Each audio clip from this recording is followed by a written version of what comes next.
So I'm just going on and on about this. I do think college football's lost about 25 to 28% of a rating because it's got great programs, but it doesn't have a Hurricane, a Trojan, Texas. And let's go back to your days. You would go to football games, Reggie, and there were stars and celebrities all over the field. Were there not? There were. And I agree with everything that you're saying, especially for the Pac-12. When you look at the state of the Pac-12 right now, it's down. And it's down because USC is down.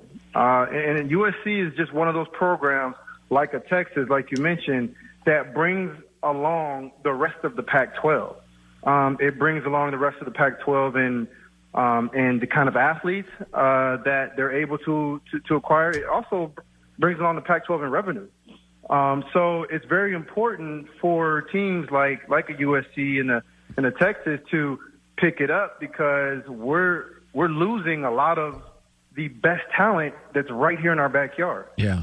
I mean, it's incredible that a California kid would go 3,200 miles away and play. I mean, it's just incredible. It's like, really? Even with the virus. Like, if I was a parent, I'd be like, I'm not sure I'm going to send my kid 3,200 miles away, right? Like, Exactly. I mean, the number one recruit in the nation is going to Clemson. You know, he's from St. John Bosco, DJ. I can't pronounce. Yeah, the quarterback. Yeah. And by the way, they also have the number one defensive player in the state of the number one player in the state of California is going to Clemson again, and he's 15 minutes from USC's campus. It's like if you can't keep the best player in your state from a small town in the South, you got a problem. Yeah, serious problem. Yeah. Serious problem. What did it tell you when the Packers drafted Jordan Love? It told me that Aaron Rodgers is on the clock. And you know, there's two different kinds of drafting, right? There's, he fell to us, and then there's, we traded up to get him. You know what I mean? Yeah. And when you trade up to get somebody, you're saying that he is in our near future, but very soon near future. You know what I mean? And so does that mean a year for Aaron Rodgers? Does that mean 2 years? Because he's going to be, I believe, 37 years old. And, you know, that's old. You know, and I know quarterbacks now are playing a little bit longer because of the Brady effect and the Peyton Manning effect and Drew Brees. But at the end of the day, that's an old quarterback, and the game has changed. The type of quarterbacks that we're seeing now come out of college are very different. It's different athletes now. And I'm not saying Aaron Rodgers is still a great athlete, but age is not on his side. Yeah. And I think LaFleur wants to build with a young guy. You know what I mean? Well, I also think LaFleur is very much Kyle Shanahan. He wants to build a power running game. I mean, they drafted a running back, a blocking tight end, 3 interior. Right. I mean, they're telling you what they're doing, Reggie. When's the last time the Packers drafted a running back? Yeah, I mean, it's this coach, his vision is what you see in San Francisco. That offense, multiple sets, multiple looks, a lot of variables, a lot of movement, but at its core, Kyle Shanahan's running a power offense. That's what it is. It's a power offense. Yeah, and they worked Green Bay in the playoffs. Twice. And I agree with you. I think that LaFleur, he saw it, and they left a bad taste in his mouth. By the way, you played in more than one place. If Aaron left, would you have preferred to stay in New Orleans forever? What were the advantages and disadvantages to playing for another pro team in the NFL? You talking about, like, should he? Yeah, I mean, the grass is always greener. I could argue, Reggie. Yeah, right. I could argue this. Yeah. Green Bay is stable. It's a great, it's always stable. They've given him offensive coaches. And players do think the grass is greener. Well, when you went team to team to team, is the grass always greener? It was not greener. I'll be 100% honest with you. It was never greener. The reason that I actually asked for a trade, so I asked for a trade to leave New Orleans because I wanted to be an every down running back, and I had to prove it to myself that I could do it. You know, if I never tried, then I would have regretted it. But at least I had to try. So we requested a trade, went to Miami, and I got what I asked for. 2 years, played great, had a lot of carries every year, but we were terrible. We got beat pretty bad every year, and so there was some give and take there, right? In New Orleans, we were winning. I go to Miami, I get the ball more, we're losing, right? And the same thing in Detroit, same thing in San Fran, and then my last year in Buffalo was whatever. But, it was not greener for me. And there are situations where I do agree with you. I think Le'Veon Bell is a perfect example. The grass was not greener for him. Pittsburgh was where he belonged. Yep. Pittsburgh with Antonio Brown, Le'Veon Bell, Big Ben. Yep. I miss those days. Yeah. You know what I mean? What did it's funny about that because I would support Aaron if he left. Mm-hmm. But I've talked to players who have played in Green Bay, and they'll all say, they fold your underwear. They treat you, Reggie, so well because they know it's not it's not your first place you want to be. When you were in New Orleans, and they have a reputation of treating their players well, when you went to Miami and Detroit, forget the football stuff. Mm-hmm. When you walked into the facility, was it as good as New Orleans? Yay or nay on that? No, it was not. And it was about the culture wasn't the same. I was coming from the Saints organization where we built that culture from 2006 to 2010 when we left it in great condition. When I left, it was in great condition, and the culture was winning. And it's been that, since we've left, really. And so I get to Miami, and the culture is losing. Not only is the culture losing, but every week, every day almost in training camp, we're fighting.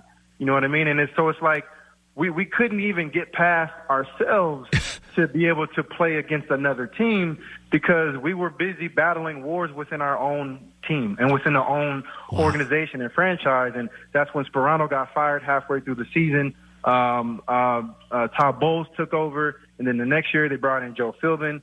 That didn't work out. The grass is not always greener. But for Aaron Rodgers, I don't think he really has a choice in this situation. Yeah, and I think it's just one of those things where I was talking to Chris Sims earlier. Green Bay's a unique situation where because it's such a small town and it's not a free agent destination, that the quarterback really does, Reggie, he simply becomes more important than he is in New York, you can get free agents. In California, San Francisco, Dallas, Philadelphia. Those are attractive cities for young. Yeah. But in Green Bay, you don't. So you pretty much have to build through the draft. Yeah. And because it's a small town, your quarterback, it's like Shaq in Orlando. You can't even go to a grocery store. You can't. Yeah. So I think, Chris Sims said, Favre and Aaron Rodgers, they're almost like worshipped.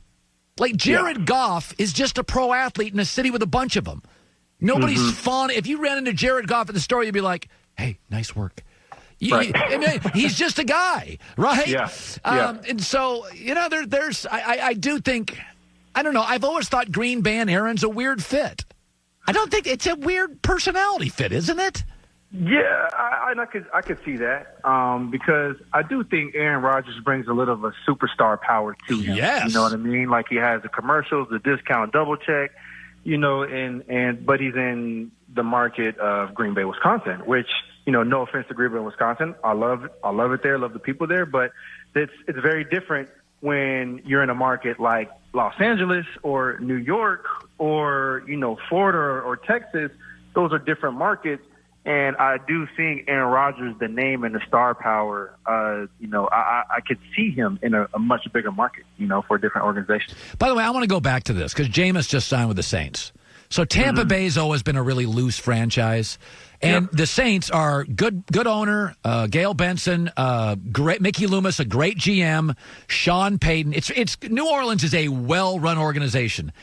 So you go from a well-run college program to a well-run NFL franchise to the Dolphins, which have been a circus for 15 years. Yep. Like, give me a little thing, like a parking situation, the food, the weight room. Like, how long before you were in Miami and you were like, I think USC was better? How long? You know what? We were very fortunate, man, at USC. We had great coaches. And to me, that's always the secret sauce. It's because when I've been in the NFL, as long as I've been there are always coaches who get jobs just because they know somebody or just because they gave somebody else a job along the way. It's not even necessarily because they're the best fit for that job. But I believe that part of the reason why we were so successful is because we had coaches like Ken Norton Jr. was our defense coordinator.